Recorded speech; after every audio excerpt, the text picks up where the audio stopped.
Welcome to Paradise Island. Big Blue Bahamas 2018 sails on. Game number 2 of the exhibition season for the Kentucky Wildcats, coming off of a blowout win against the Bahamas last night. Tonight they take on the San Lorenzo Cyclone, the 3-time Argentina national champions. In Kentucky, expectations through the roof once again here at Atlanta's Imperial Arena. And with that, we welcome courtside Tom Hart alongside Seth Greenberg. Well, since the first of 8 national championships at Kentucky each and every year, they expect another one.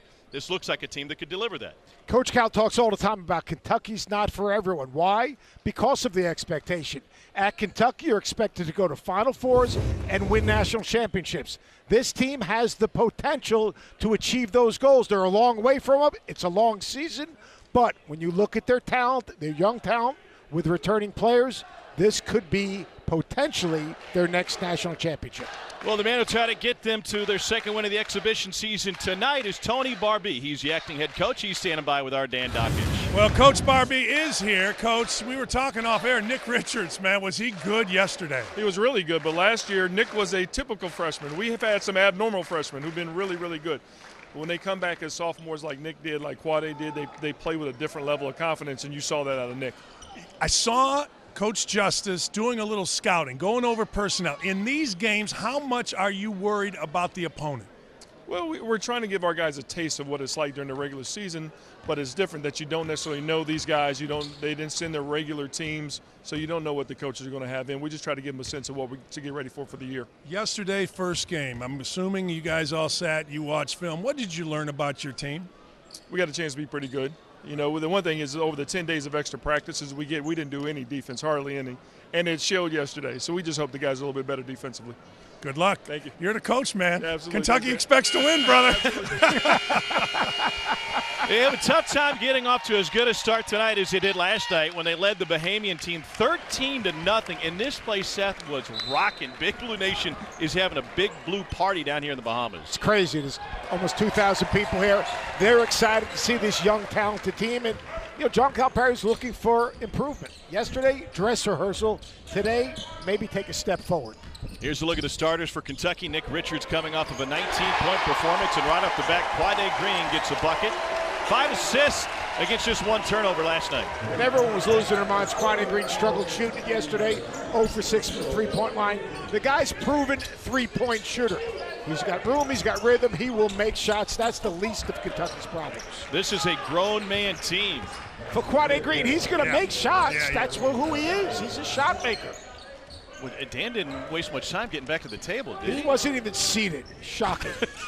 Already talking. Look at Miles Bridges. That was the comp last night. Keldon Johnson coming off of an 11-point performance takes it straight to the rim. Seth, we're a minute in, all right? But I feel like Kentucky looks more comfortable in their own skin.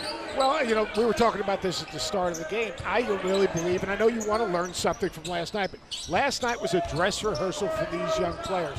Playing in front of this crowd, national TV, against another opponent, putting a jersey on, right? Tonight, they should be more comfortable. Yeah, I agree. There's a Kentucky effect.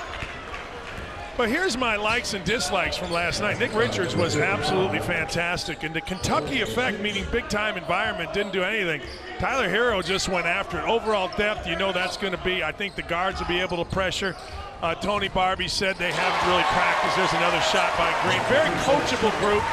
Obviously, with Kentucky, we'll talk about it. Perimeter shooting, not great last night. It was terrible, actually. Decision-making in transition, and, of course, Reed Travis just getting more comfortable. I talked to Coach Barbee off air about that, and he just said, look, he's like a freshman right now, but he won't be in a few minutes. Hey, if you're going to dictate all the graphics, why don't we just put your Twitter feed on the screen? At Dan Dockage, don't at me nonsense. Don't at me, don't call him an idiot. Don't. Oh, jeez. Too late for that. Emmanuel quickly with the floater. I just want to set the stage here. This San Lorenzo team, this is a team of men. They've won 3 straight Argentina national championships. They're the champions of America. They've got 30-year-olds, 34-year-olds on this team.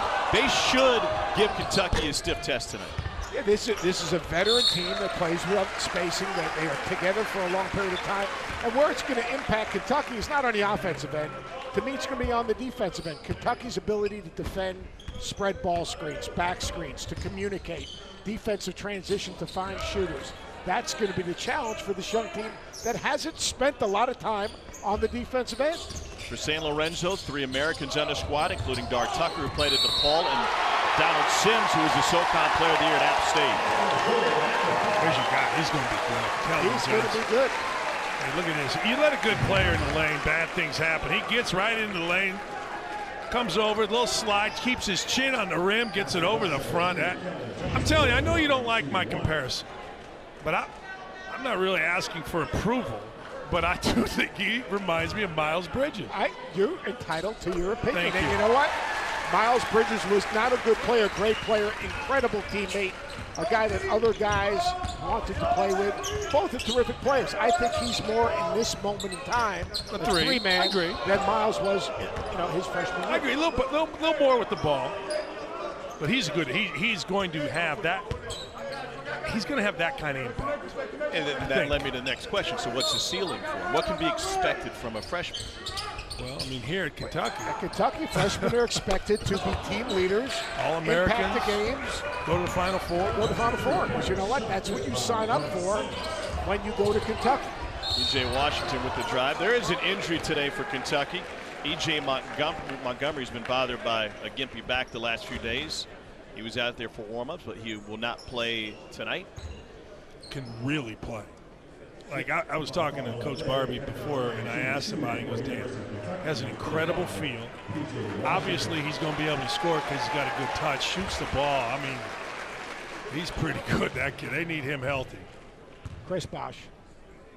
Reminds you a little bit of Chris Bosh. I said, I aged myself. I said Sam Perkins in college yesterday. You know, people listening go, Sam who? I know, right? The Big Smooth. The Big Smooth. And what a great nickname. P.J. Washington at the free throw line. Knocking down that free throw. And P.J. Washington and Quade yesterday, I think in a lot of ways, because they are the returning guys, they almost put a little pressure on themselves. You're going to see them relax and just play. I think this team's going to play with better pace today. Pace in terms of what they're trying to do. And since we're doling, they already have, I think, in a comfort. Since we're doling out the comparisons, you made the comparison yesterday, not that he is him, but he's trying, or he's going to play like a Draymond Green type. No doubt about it. I think that very much is. And this is what I'm talking about, the ball movement, the spacing. But Kentucky will contest shots. Sims is 1 for 2 from deep, and San Lorenzo will keep possession after that one got kicked out of bounds by the Cats. John Calipari watching from the back row. Calipari era entering year number 10. I like that he's allowing his assistant coaches to coach these games. Kenny Payne yesterday. Tony Barbie, very successful head coach in his own right. I think he was at UTEP prior to being a head coach at Auburn. Correct. John Calipari's first recruit at UMass, understands what Cal's all about and the program, and Tony very comfortable as a head coach in this situation. I was talking to him about his recruiting too, and we did not recruit him at Indiana, should have. He said Butler was really after him hard, but Butler wasn't really Butler when he was coming out of high school. They were in Horizon, right? Well, they were in the, but they were not. But the Summit then. Yeah, I think they were, Seth. And you'd go to a Butler game and there was a couple thousand, and then all of a sudden, Butler took off. Barry Collier, after a number of years, got it really going, and now it's one of the elite programs. But, interesting, going to UMass, not Butler, kid from Indianapolis, North Central High School. Well, when he went to UMass, when you went to a game at UMass, there were a couple of hundred people there. Right. Lou Rowe, right? No. There was no, when John Calipari took that job over, it was rock bottom. Aguirre hit a 3 on the other end, and it'll stay with Kentucky. So a couple of threes for San Lorenzo early. It's a 4-point game, second game of this trip for the Kentucky Wildcats here at the Atlantis Resort. It's Paradise Island.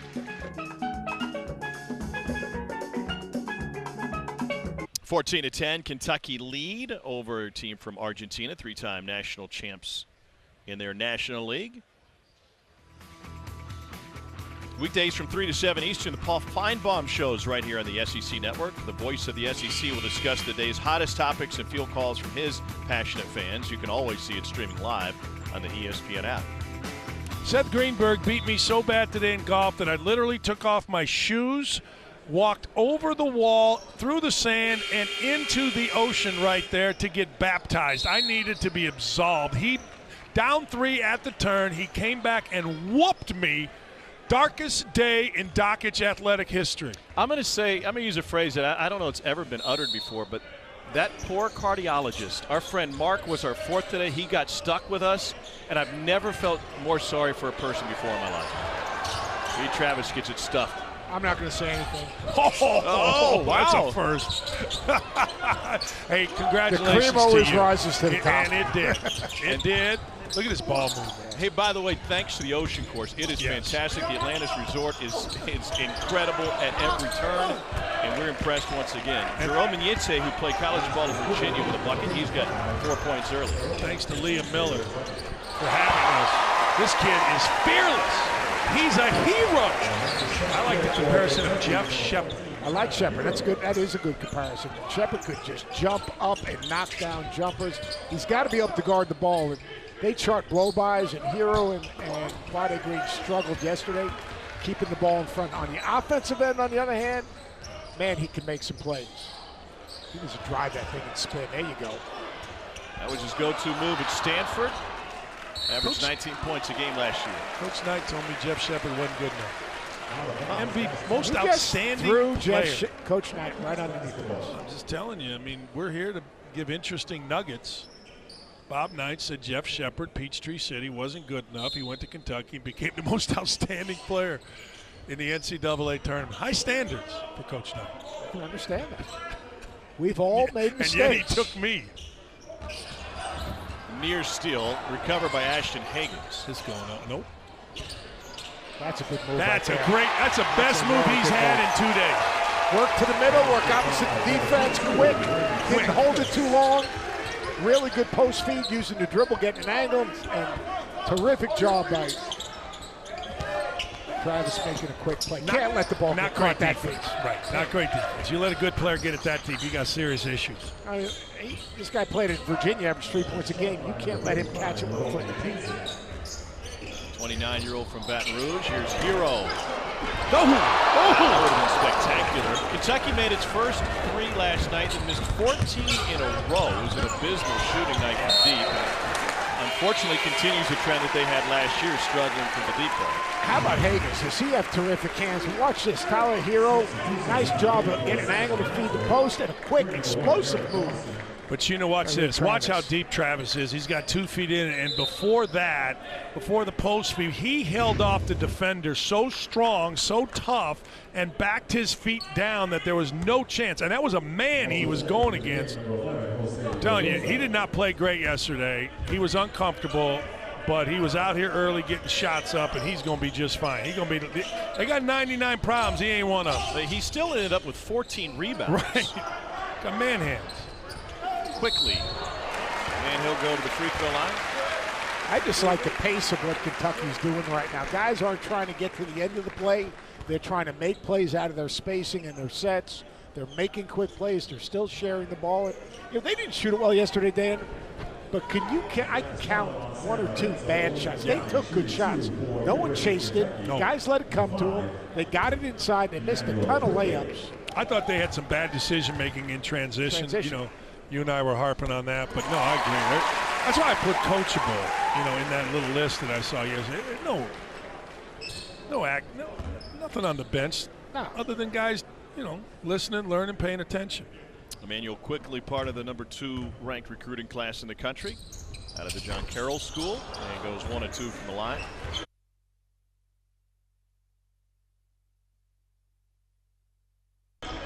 John Carroll, the scout for the former Duquesne coach, he has a school. He's now the assistant coach at Rhode Island, and he has a school. What would the Dan Dockage school be like? Velvet ropes and bottle service, baby.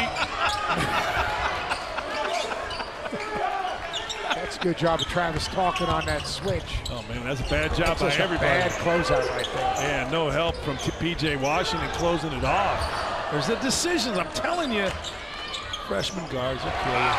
Older guys, they'll kill you. Quickly, Washington finds Travis, who gets down the lane. Here's the deal with freshman guards. Terrific sharing of the basketball, making the extra pass. Freshman guards, they throw pass into tight windows where that same pass in high school, that guy doesn't have the closing speed to run that thing down. I don't think it's almost like thrown into a short pocket for a quarterback. Yeah, no, I totally agree. I think the freshman guards sometimes just throw the ball and they look at their own jersey. They just see a white jersey and they throw it to him instead of throwing it away from the defense. Pretty good right here. Good shot to get a better shot right there. John Calipari talked about that in the shoot-around yesterday. He said, let's think about it as you would a quarterback throwing an out route. When does he throw it? He throws it before the guy makes his cut, as he's coming open, not too late. And the windows are going to close a little quicker. I mean, they're going to be playing against long. When you look at the SEC, they're going to have another 8 teams in the NCAA tournament. They've got veteran players in this league, long, athletic guys. You can't throw the ball into a tight window unless, you know, in short quarters maybe, but not full court. Those guys are running that thing down. It was a breakout season in the Southeastern Conference last year, as Seth mentioned, with 8 teams making it to the tournament. Just a couple years removed from South Carolina making the Final Four, and we'll see a member of that team, Dwayne Notice, suit up for the Toronto team on Sunday afternoon here. Nice play. Great hands. Man hands. Will they be able to run plays for Reed Travers in conference play strictly to get a bucket like that? Absolutely. I'm telling you, they'll be able to. He will hold people off. He will get position. Yeah, absolutely. That's what I think. They're the national champion. I just think because of that. I'll tell you one thing. You think about the league, and you think about the success of the league. They're continuing to add elite coaches. Tom Crean this year, obviously Kermit Davis this year. But look at these. 102 NCAA appearances, 10 Final Four appearances, Naismith Coach of the Years. I mean, the coaching this league, and then the commitment from their universities to not have basketball teams, but have basketball programs to give the coaches the resources they need. This will be an 8-bid league year in and year out because of the institutions, the resources, and the commitment. All right, I want to follow up on something you just said. You said basketball programs instead of teams. I'm going to give you a chance to explain that when we return. But for now, it's Reed Travis, Stan. Yeah, I'll give you one. Bill Polian. Players, not plays. There's a player right there. Reed Travis on the block is going to be death all year long.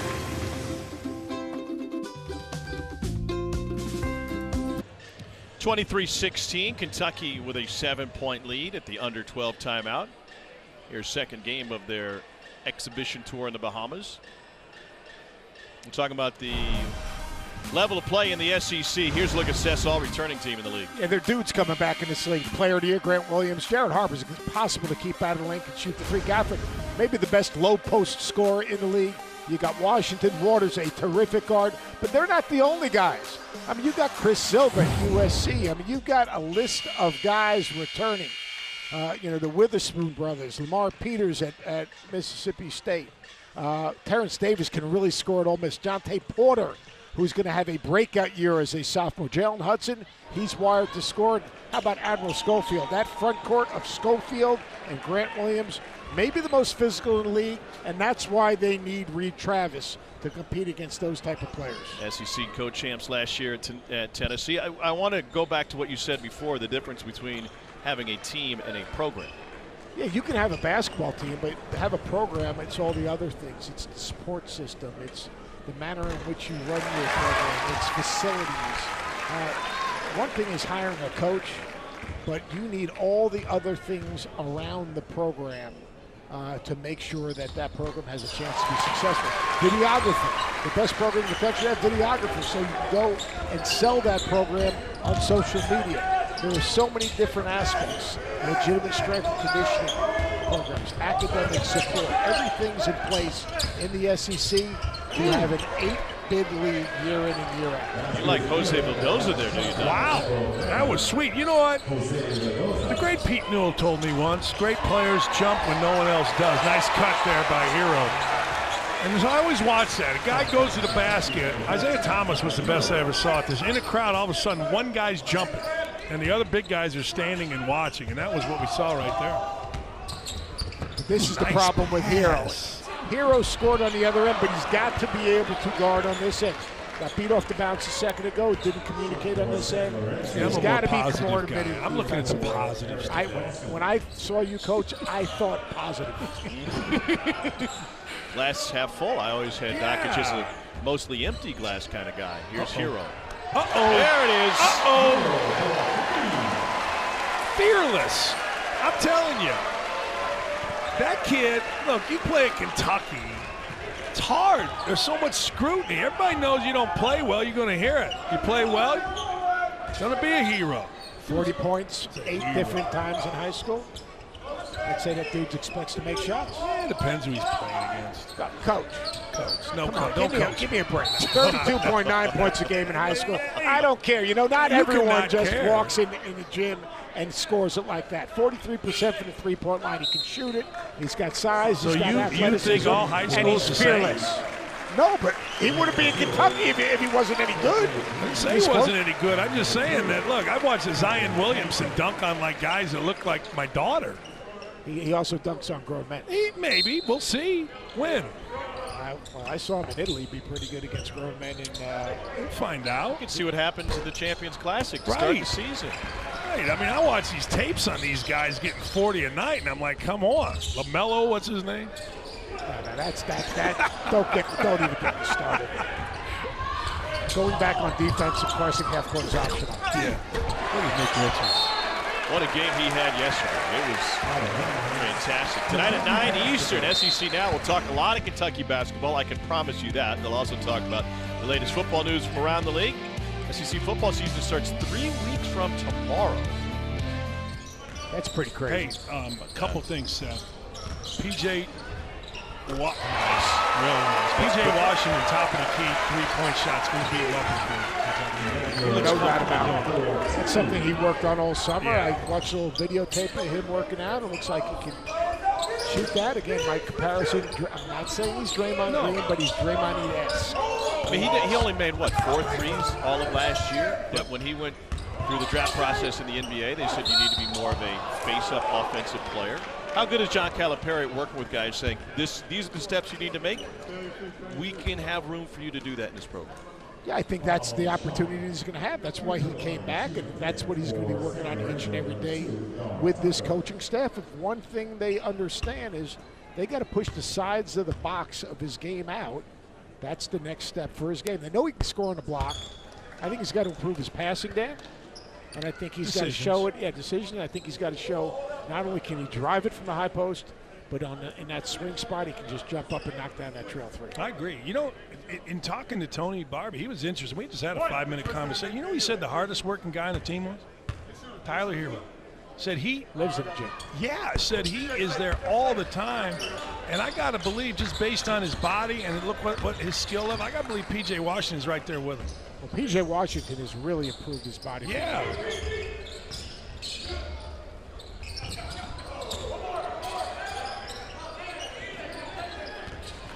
Richards playing with some confidence. Who was missing towards the tail end of last year. This sounds silly, okay? It's not going to be the last thing you said. It sounds silly. But Nick Richardson walks around with his head up more than he did last year.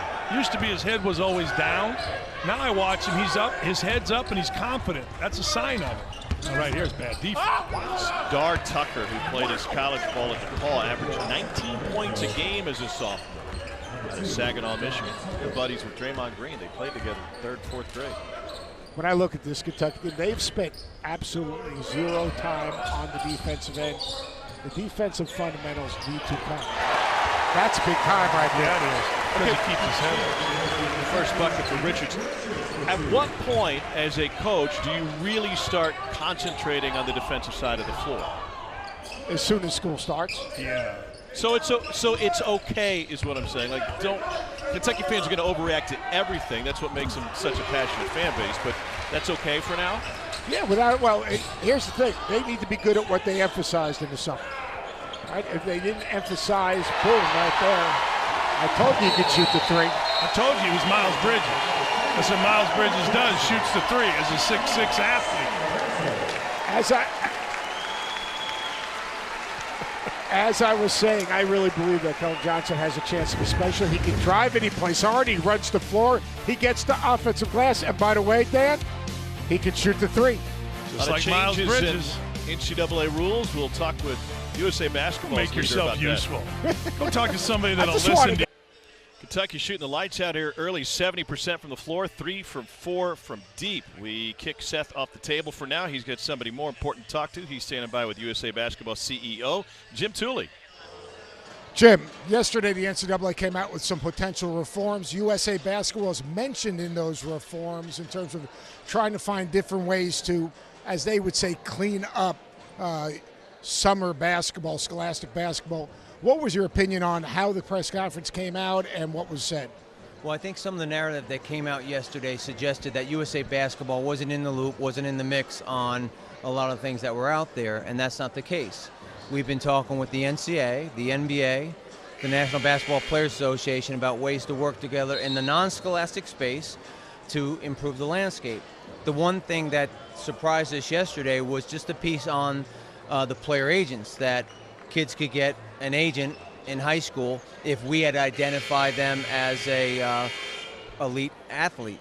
However, you know, we told the NCAA weeks ago that wasn't a good solution because we are our universe of junior national team players is not encompassing every NBA prospect, and it doesn't include international players. So that was just the one little area where there was some confusion. And really, USA Basketball would have been a part of that. Maybe the NBA and the coaches and the general managers and the decision makers in the NBA could come up with that list, but really that list probably doesn't make any sense because if one person's available to get an agent, probably they should all get an agent. What role should USA Basketball play in that summertime area? Our purview is really in the non-scholastic space. We've been talking with the NCAA about collaborating with them, the NBA and the Players Association about working with them in the July space. We haven't really defined what those specifics are going to be, but we think the collective credibility of all of us in that space could really improve the landscape. Jim, thanks so much, and thanks for clearing that up. Appreciate it, man. All right, Seth, you don't have to come back anytime soon.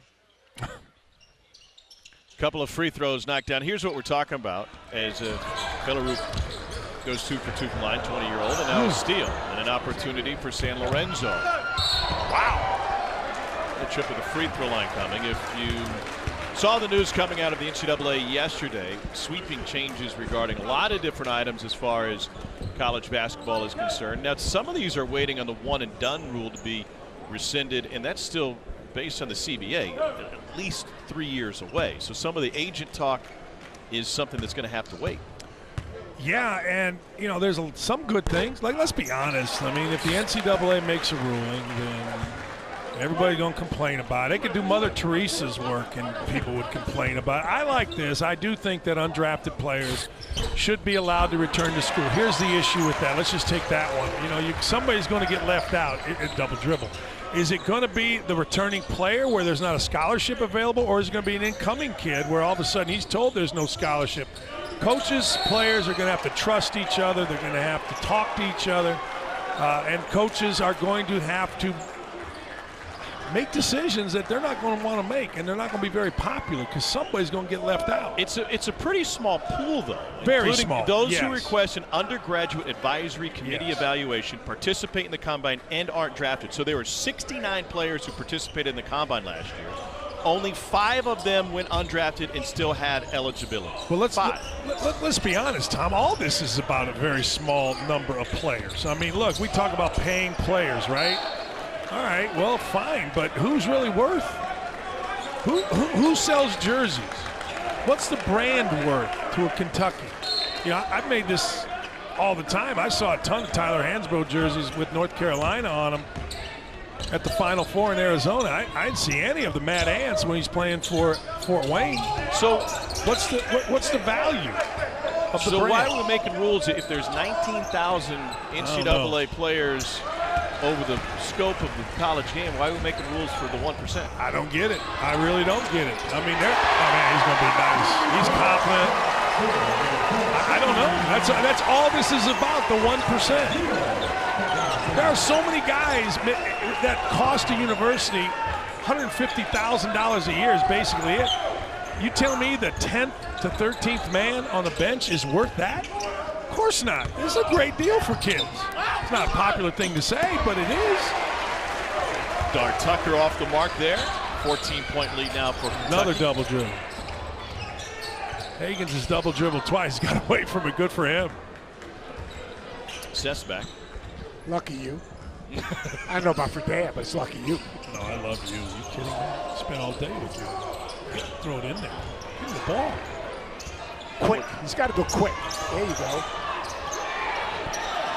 I don't like when he comes back the other way, and I don't like not getting back on defense, but he just needs to go make a move, go to his left hand if he's in the middle, go to his right hand if he's on the side. And Kenny Payne is telling him exactly that on the sideline. Hey, Seth, I want to give you one chance to close the book on that with Tim Tooley. Did what he said make sense, and where was the miscommunication yesterday from the NCAA? I think the biggest miscommunication was 100% that they're not in the business of selecting players that will or will not be able to get agents, and I'm not even sure they agree that that's a good decision, because here's the deal. It doesn't include international players. So say R.J. Barrett. He couldn't be on that list if he was coming out as a high school senior, because he's not part of USA basketball. He's under their purview. So, I mean, there are a number of players. Donovan Mitchell was never in in USA basketball. Paul George was not one of those guys that was part of the USA youth basketball program when he was coming out. There are tons of players each and every year. That's not their role. That's not their mission. Now, look. Can the NBA decision makers, the people that decide who's invited to the combine, come up with that list? Sure they could, but here's the deal. The NCAA or whomever makes these decisions, why restrict it? It should be available to any high school senior that seeks to get advice, should be eligible to get advice from an agent. If that's going to be open, and those players are going to be available or put their name in the NBA draft. Tyrone Cornell out of Valdosta State, 30-year-old at the free throw line. And there was one other thing that I think should be cleared up. The idea that they were caught off guard, USA Basketball was caught off guard by the free agent side of this thing. But otherwise, all of these institutions have been working together for months. I mean, the NBA, NCAA, USA Basketball to work through a lot of different workshops what changes may be coming down the road. They've all had conversations. And they're all partners. Now, Dan, would you agree that they put the cart before the horse? They didn't have everyone included in the conversation when they came out. There was such a rush. They put the press release before the cart. There's 8 working groups that were established by Condoleezza Rice and the committee. And those 8 working groups individually talked about a specific issue. And they clearly didn't talk to each other when they made this announcement, and it makes the NCAA look bad. Kind of sounds like our production meetings. Here's Boy Wonder at the free throw line, originally committed to Wisconsin. Now wait a second. I mean, the guy's playing well. Let's not call him Boy Wonder. No, that's the nickname. That's it. It's already out there. Yeah, I make up a lot of stuff, but that the docket scoot give him a nickname. I'm into comparisons, not nicknames. Scott Shepard. Not Scott Shepard. Jeff Shepard. He could. Scott Shepard played at Florida State from Carmel, Indiana. Another guy you didn't recruit. How about a comp from the size and the skill set? Is Devin Booker too big a stretch? I mean, Devin Booker blew up once he got to the NBA, but he didn't have a single 20-point game when he was at Kentucky. No, he's not. I mean, look, I don't know that he's. No, I tell you what, he scores it anyway. He's got good bounce with the ball. Yeah. Probably have more minutes played than Devin Booker did. 21 a night. That's all Booker played, and that's all Karl Anthony Towns played. There will be no platooning for Kentucky this year. The platoon is history. Double the post. Cut under the post. Cornell off the mark. I'm not one to check my Twitter, but I know that right now. That's not true. Thank goodness you saved me, because, I mean, a little bit of a brain, whatever you would call it, probably created all kinds of controversy. Scott Shepard? He'd be all right. I don't know why you didn't recruit him. He wanted to go to Indiana. Well, who did?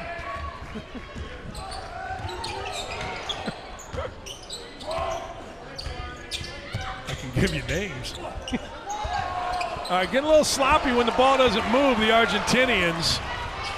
I'm finding Hero. There you go. Transition three. That's good point guard play, Seth. That's really bad mistake earlier, but that's good point guard play. The guy is on fire. You bring the ball down, you push it, you find the guy that's on fire. It sounds simple, but dang! So many guys don't just do that, Seth. Find the hot man. Quade Green, veteran point guard, Philadelphia point guard with a good feel for the game. What does he do? He sees the floor, drops the dime, and you know what Hero does? Boy wonder, knocks down to 3. Villanova recruit him? It's from Phil. And we welcome you back to the Bahamas. Kentucky and San Lorenzo continuing their game. We were interrupted by a power failure a little while ago. John Calipari came down to the floor and said, we're going to keep the game going even though we didn't have lights. So you no longer have to watch it on Periscope. You can watch it with professionals calling this game. Tom Hart alongside Seth Greenberg and Dan Dakich. Yeah, well, so I've heard. There you go. Okay, so extra dribble.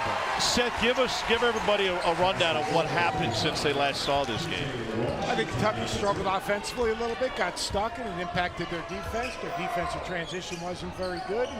And, they came out with a nice, comfortable lead and kind of lost their intensity. And they're playing against professional guys that are pretty prideful and gave up some easy buckets. But you know what? D-squared. They got it back.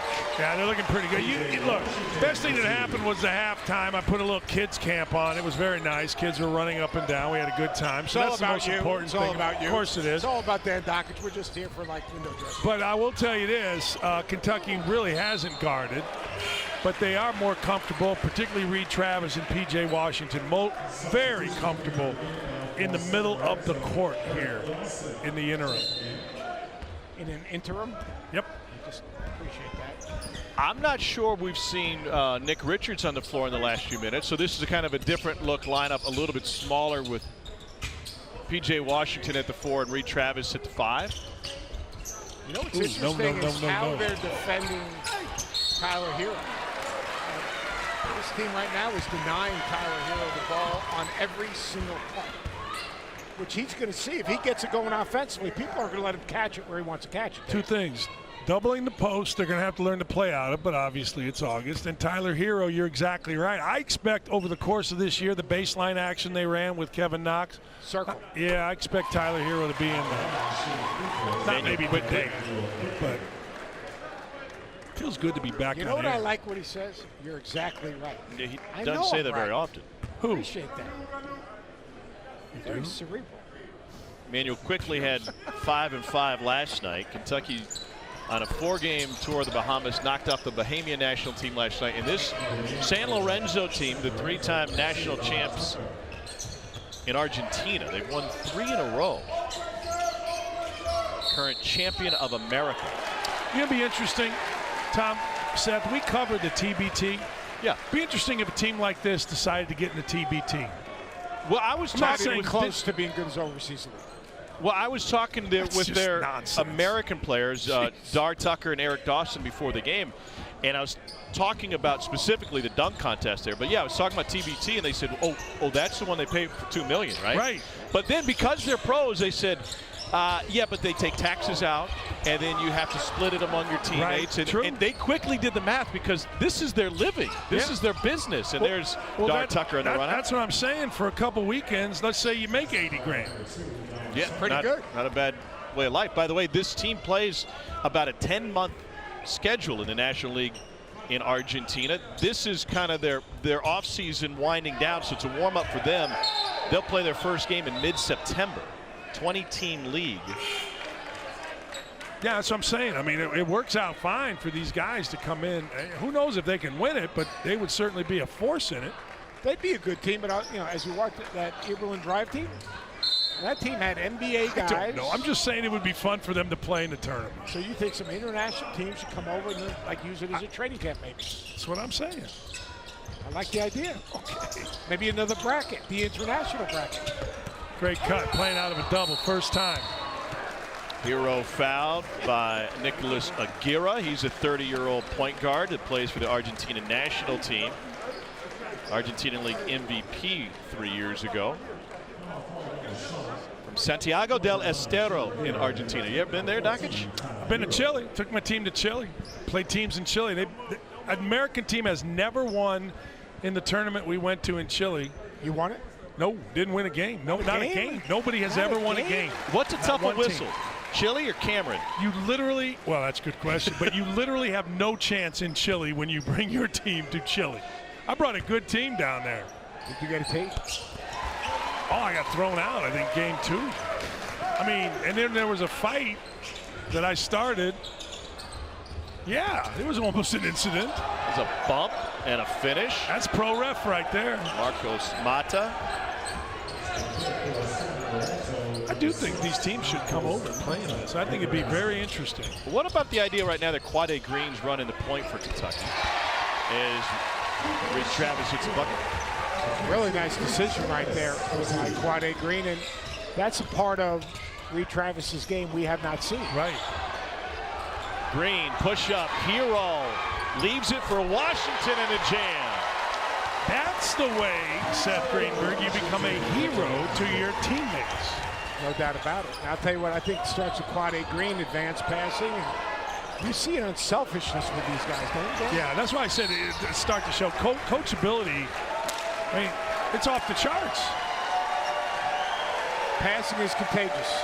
Start an epidemic. Now, what I was going to say before we went off the air when your boy Hero shot out the lights is that Bring me a Tito.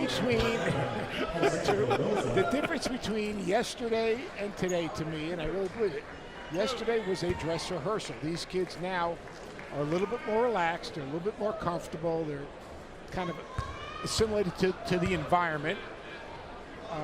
Yeah, good. And now they're a totally different team. I'm not saying that they don't have defensive deficiencies. I'm not saying they're running their offense great. But I am saying that you could see they're so much more relaxed in everything they do. You know, Seth, it's interesting. You made this point. I think this is going to be really interesting. This is a 4-game tour, right? Last game is Sunday evening. Ooh. How tired will they be? That games 2 and 3 are kind of the games, right? A little bit like the NFL preseason. Game 3, you play your guys. Game 4 is going to be interesting. 4 games in 5 days and for a team that's been practicing against themselves for the last but not 10 only days. that, but you're on catamarans. They're at the lazy river. They're doing all these things. But I think Kentucky looks really good right here.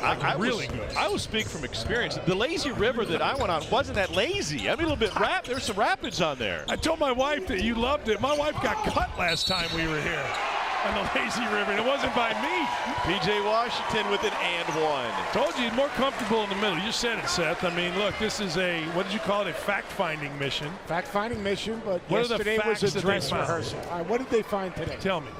You know, to me right now, I like P.J. Washington in the high post. I think he can play in the high post and drive it from there if he can make some shots. Yes. Right? They've shared the ball and been more confident offensively. They've made more threes because the ball is moving, and guys just are a little bit more relaxed and not putting as much pressure on themselves. Yesterday, Quade and P.J. were not who we think they need to be. They've been better. Reed Travis has been better. Yes. And I think the ball's moving with a better pace. Agree with that. And I think right there, P.J. Washington, you said it, though. He's going to have to make a jump shot from the top of the key. The right side three, not so much, but top of the key threes, he's got to put that in his arsenal. It's got to be not an automatic, but close. You got to respect it. If he catches it in the trail spot, he's going to have to make a shot and drive it. If he's in a ball screen and he pops, he's got to be able to make a shot and he drives it. If he can do that, there's a lot of pressure on the defense. I would add to that, he's got to be able to make a good decision when he drives it, because I think that's been a little bit lacking. Better today.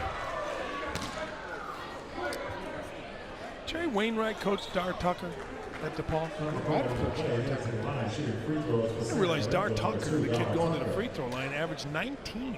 Did Tom make that up? I make a lot of stuff up. He also won the. I make a lot of stuff up. He also won the D-League Slam Dunk Championship twice. Grew up with Draymond Green in Saginaw. I'm surprised by that. I did not know. I knew he was a good player in high school. I remember him coming out. I did not realize 19 a game is pretty daggone good in college.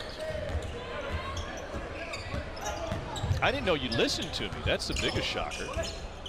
Well, I mean, after we arrived in our yachts and you arrived in your tugboat. That's a dinghy. Thank you very much. Best media parking I've ever seen, by the way.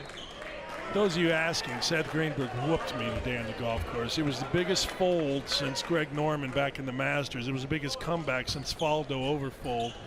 Dan Dockich went straight Vanderbilt. He literally took off his shoes and went in the water at one point. Needed a baptism. I'm not saying anything. Just happy that happened to me to play once again. I think you need an exorcism is what you need. I did. And a roller goes in for Dar Tucker. There's a reason guy averages 19 and played a long time as a professional, because that's a pretty good layup right there. Not the easiest thing, little finger roll. Jerry Wainwright is in the building, part of Cal's fantasy camp. Raises a ton of money for the foundation. Get going tomorrow. It's amazing. You think about that fantasy camp. They raised over $1 million a year over the last 6 years for a number of different charities, and they keep all that money in the state of Kentucky. That's amazing. That's great. So they've already had people ask me to draft them. I can understand that. Most of the guys that ask you to draft them, they were not very good. They were 5 beers in, but they asked me to draft them. You will find out that fantasy camp is very interesting. We actually hope no one gets seriously hurt, but 1 or 2 people. Oh, look at that. How good is that? I love that. I'm telling you, Nick Ward, Nick Richards, the 2 most improved people in college basketball this year on the block. Book it. Richards with the foul. This last game and a half has been a bit of a fantasy camp for Nick Richards and a coming out party for a guy who started every game last season for Kentucky. We're back on the air, which means more Dan Dockich. We apologize for that. My life is a fantasy camp. Well, the moment that Tyler Hero shot the lights out here in the Bahamas about 30 minutes ago, John Calipari came down to the floor. He said, we're going to make an executive decision. We're going to go to the locker room. We're going to have an early halftime. And then they came back out and said, let's just keep playing. So no scoreboard, no television, only about half the lights in the ballroom were working, and they just went out there and balled. Well, the lights and the whole island went out. But they're back on now, and we're back talking about this game. I'm picturing like Ocean's 12 and a run on the casino. Is everything okay over there? I've been with you. You've got all the research. What am I, like Inspector Clouseau or something? I was thinking Inspector Gadget more than anything else. And the lights went out. And, Here's Eric Dawson at the free throw line. I thought you got a little handsy when the lights went out. Dawson played in the NBA, a couple of stints with the Spurs and a couple more with the Jazz and with the Hawks. You know, this is good for Kentucky to have these guys make a little bit of a run, see how they're going to react. Because some people respond to game pressure and some people don't. I did not today. I know that's your reference. I didn't say anything. I know it is, and I was just, he's got to go quick. Yeah, he does. That's a good call, Seth. He waits around he doesn't have enough lift over people. Go beat him with a little quickness. Get to the rim. The middle. Get to the middle of the floor. He should. If he's going to go, get to the middle. If they take it away, you can come back. If they don't take it away, shoot a quick little jump hook. But he can't. The ball can't get stuck when he catches the ball off the mid post. You know how much money people are going to pay for that information tomorrow at the fantasy camp? It's unbelievable. And you know, very lucky to have the coaches. Reed Travis will have another free throw. Just so you know, I've won the fantasy championship. I think I have been here 10 years. Nobody cares. I have it my win total, I think. Nobody cares about vacation photos, fantasy football teams, or fancy camp. I think teams. everybody cares about fantasy football. Let me tell you something. Nobody cares about your team. How many fantasy football teams do you have? None. I get one just out of default, and then I don't pay attention to it. But fantasy football is nuts. Hey, Reed Travis just knocked down one of the free throws. You're going to learn a lot about Reed Travis this season with Kentucky. Played 4 years at Stanford, but missed his sophomore year due to a broken leg. He completely rebuilt his stroke from the free throw line. Completely rebuilt it after really struggling there. That's hard to do, isn't it? Not from the free throw line. It really isn't. It's very simple. You get your weight on your front foot, you put your elbow under the ball, and you shoot it. But really, now a jump shot. Here we go. Richards has 10. Okay, so if it's so easy with bad free throw shooters, how come we don't see more guys fix it? You see a ton of guys fix it. The only, there are guys that, the highly publicized guys are the guys that don't get it fixed. But you see guys, P.J. Washington will be one. You see guys every year fixing it, Tom. You do. Washington with the steal. That was a really good defensive play. They got Oh, caught. boy. Stop the ball. No, don't stop the ball. They got caught in a mismatch. P.J. Washington was alert, rotated over from the backside. That was really good. Pretty alert defense by P.J. Washington. Let me ask you, Seth. Now, that's a bad play, but let me ask you here. Quickly, Green, and Higgins. Higgins had a nice stretch here. 3 point guards. That's going to be what Kentucky fans want to talk about probably going into the season. What have you seen out of all three of them? Here's the deal. I think that Quade Green is a guy that can play on or off the ball. He's good when the ball gets reversed on the second side. He can make a play off a ball screen and shoot the three. I like him playing both positions. I think that quickly he's had his moments. And Higgins is the best defender of them all, but doesn't read the floor as well in this moment in time. Let's face it. He should be a senior in high school. He graduated a year early. So, I mean, this is all new to him as well. Everything's fast forward, and this is going to be a process for him. But in terms of guarding the ball, his speed, his ability to get to the rim, pretty impressive. What's your take? Well, my take is that he can really energize a team. Higgins. Maybe off the bench, a guy that changes the tempo of the game. I agree with you, though, right there. You know, he had a chance to go make a play, made it kind of a bad decision in transition. I think it's a nice problem to have because I do think there is a fallback guy, and that guy is Quade Green. A lot of great scoring lead guards in the SEC, including Tremont Waters, who we talked about a little bit earlier. SEC continuing to improve. 8 tournament teams last year. 10 went to the postseason, including a couple in the NIT. We see 2 new coaches this year, Tom Crean at Georgia. And Kermit Davis leaving Middle Tennessee to go to Ole Miss. Who did an incredible job at Middle Tennessee. You talk about the job he did, the great win obviously against Michigan State in the NCAA tournament. Tom Crean over at Georgia. Georgia has tremendous resources. They built that, redid that practice facility. And look, the state of Georgia, terrific players. So you can keep guys home. Watch out. Higgins was one that was committed to Georgia, and previous coach Mark Fox as Washington finishes. How big for the SEC last year was the challenge to get that under the belt? What kind of message did that send throughout college basketball? Well, how about them winning the SEC Big 12 Challenge? Yeah, that's what I mean. That's a huge message in a year that everyone thought, the Big 12 would once again dominate. The depth of the SEC is real. They've got returning players. They've got top 50 recruits coming in. They've got depth in their coaching, and they've got commitments from the institutions. The depth of the ACC is terrific. And think about some of these returning players. The backcourt at Mississippi State is big time. Lamar Peters, you don't talk about him much, but he can really play. Obviously, both Witherspoons are terrific. Schofield is a grown man, no doubt about it. Hudson can really score. This league is deep and talented. I like Missouri's front court. You saw Porter there, Jeremiah Tillman returning.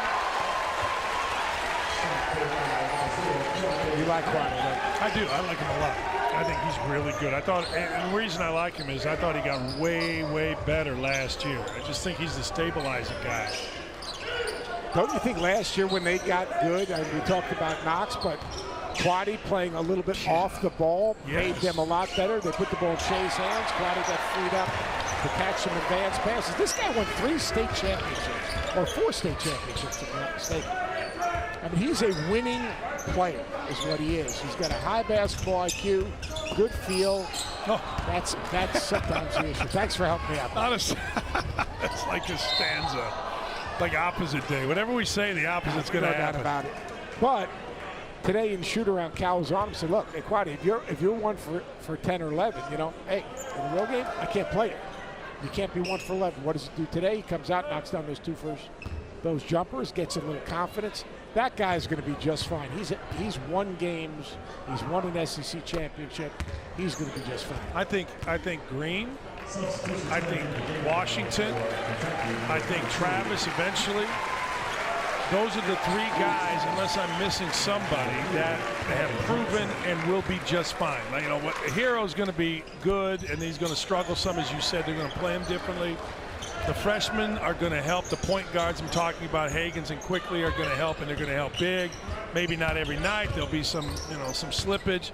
But those 3, and this kid here is going to be possibly dynamite. A lot of new pieces, including the grad transfer from Stanford. That grad transfer from Stanford averaged 19 and 8. He's going to be just fine. Yeah, that's what I'm saying. He's been successful and at a very high level. He's like a freshman now learning the hows and whys of what they're doing at Kentucky. Exactly what Tony Barbie told me before the game. He goes, he's just like one of our freshmen, other than he has a great body and he has a maturity about him that maybe some don't off the court. But doesn't look like Aaron Judge. I think he looks like Aaron Judge. Wasn't it Keldon Johnson who called him a grown man, all caps, exclamation point, exclamation point, exclamation point? Exactly what he said. Feller oop. There's a grown man. He just kept running down the court, got the rebound, drill it. Oh. That's a bad decision. I know he wants to get Brad Calipari involved in the game. Your guy, you want him to shoot a ton of threes, but that's one hard dribble, jump up, and knock down the jumper. Can't argue with greatness. Jerome Yancey from the University of Virginia back on the floor, 29-year-old. Hey, how about this?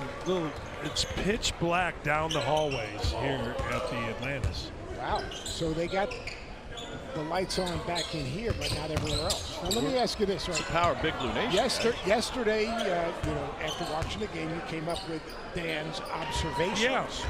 So what are Dan's observations going to be tomorrow on Twitter so that people at Twitter can get ready for, some words and I'm going to tell you, they're the same.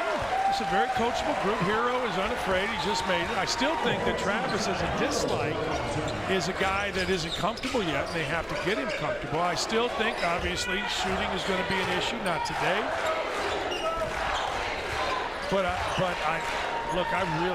I've said it, and I'll continue to say it. I think they're the favorite to win a national championship. Kentucky has hit 6 of 9 threes in this. Hey, Tom, did you see this, Seth? Did you see this in the BPI? Kentucky's like 22nd starting the season in our BPI. How does that happen? How do you explain it? No one's played a game yet. Is that because of the returning players? Yeah, probably lack of returning offense, right? I know. I mean, Marquette was ahead of them. Well, that means Gonzaga's got to be number one because they got the most dudes back. I think so. I would have something to add, except I have no internet right now. But I have you two, and that is what doesn't makes get any better than that. So There's no doubt about it. Let's go to break. We'll see you in a second. But you have hair. We don't have hair. Alongside Seth Greenberg and Big Blue Nation's favorite. No, new adopted son. Yes. The enigma that is Dan Dakich. I mean, you pander to them, and then just when they get comfortable, you give them a shot. What I give a shot? Here's the deal. What I say? It'll eventually be a love-hate relationship because everything is good and fine. So he's going to do a game during the season, and he's going to be honest because he is always honest and genuine. And he'll say something from the heart that he really means, that he sees. It might come out a little bit differently than maybe he would like it to come out. And then something will happen. No, you got it backwards. The Big Blue Nation loves my analysis because it is honest. They hate my Twitter. Who doesn't? But that's only that. I just read a guy. Let's read something. All right. Here. Wait a second. Let's read. I don't know what you said, but somehow, some way, we're going to go on here, and we're going to. I dislike the Big Blue Nation media. I will say this though. Whine. They're insecure. I like adult media. This is a compliment to Kentucky fans. Is they're not your, I'd say, typical fan base that just only wants to hear platitudes about the team. They are very critical of this team. They're critical of all the teams. So they want to know what experts think. Meanwhile, you guys will be coaching in the John Calipari basketball fantasy experience. It gets going tomorrow. What do you know about the owners of the fantasy camp? Oh, you're talking about big time owners right now. You talk about Jerry Haffey from Ambrosia. That's very successful. He's the commissioner also. Scott Witter from Advamet, one of the best owners, obviously, in the group. You got Lunsford. You got Derbyshire is the father-in-law of Arizona State baseball coach Tracy Smith. I mean, you look at these guys. These guys are all committed. Rick Elias from Red Venture Capital out in Charlotte, North Carolina. That's trying to get His group has been here at the camp. What do you charge for a speaking engagement? They bring 10 and 12 guys. Is it 10,000? Are these are all very generally, I'm not talking about the owners, but the players, very successful people who can afford this, but they're also type A guys. Coached. No, they want to be coached. They want to be coached. They want to be challenged. And Chris Harrington is one of the first guys Cal met when he first came to Kentucky. He owns Prasco, and I literally is one of his guys. These guys are terrific guys. They're in it for the right reasons. They spend a little bit more money to be owners. Drill it. To help raise money for Cal's foundation. And as you mentioned, the foundation over the last 6 years has raised over $1 million per year in each of the last 6. We'll give away a dozen signed Seth on Hoops golf balls. Thanks, Bridgestone, and a triple from Keldon Johnson. And Dan Dawkins played with one of those guys today. That's why I thought he played really well. You were playing a Bridgestone today. Oh, whatever comes out of it. And Calipari finds the basketball. He hasn't made a bucket yet. They might set something up for him here with 90 seconds to go. If I'm a freshman point guard competing for a spot, I'm getting Cal's kid the ball. Here's Hero. The Hero's not competing for a spot. He has a spot. I got him for 22 points right now. How about how low he got coming off that handoff, that tight to the screen? What did I say earlier? Pete Newell taught me. Great players, the only guy jumping when they are around the bucket going to the rim. He was the only guy jumping with a lot of people around. Yeah, speaking of that, how about the different layups guys have now? You got to have a lot of different layups. Yeah. And like that was one hand off the wrong foot with the scoop, which is now that's kind of become in vogue. That little scoop layup. Use your body. Miles Bridges, lay it in. Baker's dozen for Keldon Johnson. Here's Tucker. You know, there's a hot dog place in Gary, Indiana that if you buy 8, you get 13 a Baker's dozen. That's weird math. Is there a Dan Dawkins hot dog? No, but they love me there. I would think, because you like hot dogs. Buy 8, get 13. What are y'all doing tomorrow? We can go on a boat tour and feed hot dogs to the wild pigs. You want to do that? I was really impressed with Kentucky. They shared the ball. They were much better. They're much more comfortable. Much more comfortable. And these people are nuts. Nuts. Love it. I guarantee the power won't go out on our friends on SEC Now tonight that follows us here in a mere moment. Because it's taped. Might be live. They might talk to one of these Kentucky Wait a guys. second. I would think we're going to have a post-game interview of sorts. With whom? Why would you tell the good people that it's taped? SEC Now? It's live. Oh, I didn't know that. This is news tape. Let's see if we pay attention. 91-point outburst for Kentucky. Hero leading the way with 22 points. We are dark tomorrow, as we were tonight for about 15 minutes, which means we'll be back Saturday night, 7 o'clock Eastern, as they take on the Serbian team. That again is on the SEC Network, and we will close our tour with a 4 o'clock tip on Sunday against a team from Canada. So back again Saturday at 7 Eastern. I predict Dockich will be sunburned by then. For Seth, Dan, our entire production crew worked so hard tonight to get us back on the air. Thank you, everyone. I'm Tom Hart. So long for now from the Bahamas. We'll see you on the beach.